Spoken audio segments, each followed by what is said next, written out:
Convidar o economista Hugo Garbi. Hugo, muito boa tarde, seja bem-vindo ao Top of the Hour. E Hugo, no meio desse jogo todo, a gente está vendo as pessoas endividadas, com essa inadimplência em torno de 20% aqui em São Paulo. Nós temos ainda as incertezas da nova variante Omicron, que o mercado olha com muita cautela e que acaba interferindo, sim, nessas decisões econômicas, pela falta de incerteza.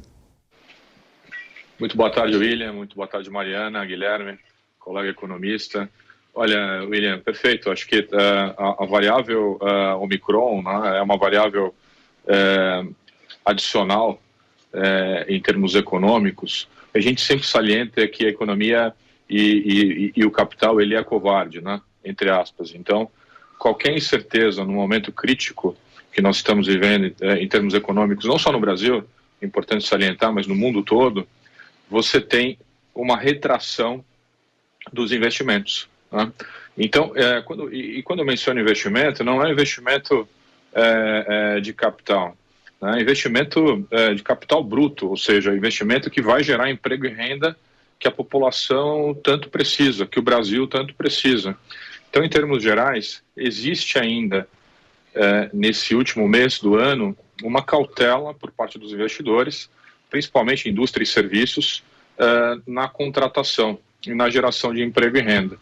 Já foi divulgado que a variável Omicron ela tem uma capacidade de propagação grande, uma capacidade de propagação alta, mas ela é muito próxima, o contágio ele é alto, mas o dano às pessoas ele é muito mais baixo comparado com as outras variantes. Isso é bom, né, porque aí, em termos econômicos, tem um reflexo menos significativo no curto prazo.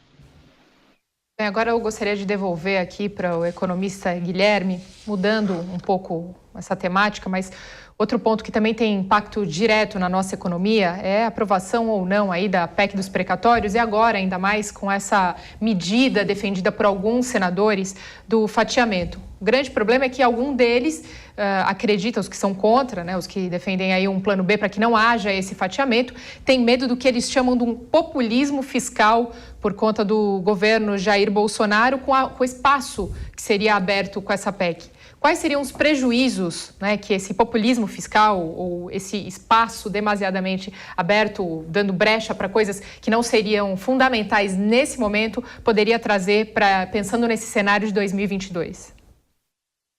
Olha, Mariana, o que o Hugo colocou é bem esse cenário mesmo de risco.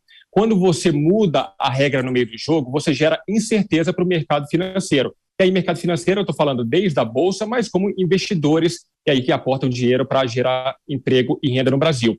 Toda vez que o Brasil buscou a linha do populismo, se deu mal no reajuste de preço, no controle da energia, do combustível, seja mudando a questão de contas, né, do ajuste fiscal, gerou algo muito negativo para a economia. Por quê? O que acontece com o risco? Quando você gera o risco desde o precatório, ano que vem a gente tem um processo eleitoral que deve aumentar o risco e pressionar o câmbio, que seria uma variável que o Banco Central tem lutado para trazer para baixo, para trazer uma inflação mais baixa, tudo isso dificulta muito a geração de emprego e renda. Então, o mercado financeiro, ele quer regra clara. Mesmo que a PEC do precatório seja aprovada, está estabelecido que vai subir tantos bilhões de reais e ali eu vou conseguir pelo menos projetar qual será o déficit fiscal, qual seria a necessidade aí de aumento de juros. Então o mercado consegue pelo menos com um cenário aí de mudança de regra, mas ter uma clareza do que virá pela frente. O problema é quando vem essas notícias pingadas ao longo do tempo, se vai mudar aqui, se não vai mudar. O problema é a incerteza do que uma certeza negativa. Esse é o grande ponto da economia. A gente está com muita incerteza sobre o cenário futuro próximo, inclusive da eleição. A gente está falando aí, o Hugo falando dos investimentos, né, no final do ano. A eleição polarizada de 2022 vai trazer muito risco para a economia, inclusive para o câmbio. Então, os investidores ficam olhando para o Brasil. Será que é viável eu investir em 2022 ou esperar o processo eleitoral, um cenário mais claro, em 2023 e aportar os meus recursos no Brasil? Então, essas incertezas vão só postergando essa retomada da economia que a gente precisa de geração de emprego e renda. Então, qualquer mudança que seja e busca do populismo, o dano é muito grande para a economia. Bem, gostaria de agradecer sua presença aqui no Top of the Hour, Guilherme Ditzi, assessor econômico da FEComércio de São Paulo. Obrigado, até a próxima. Obrigado.